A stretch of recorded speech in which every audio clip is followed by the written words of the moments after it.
Okay. Okay, so first time solving a Rubik's Cube. We're almost there.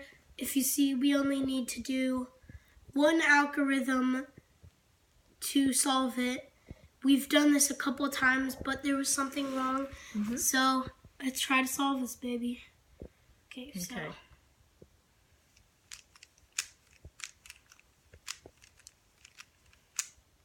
Okay.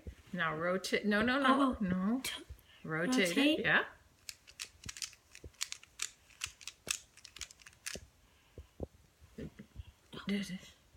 Rotate the top.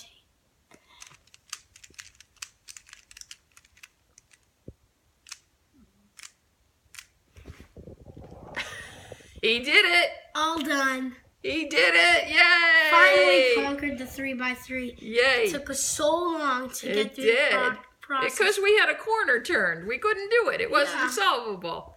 But you were patient and you did it. Cool.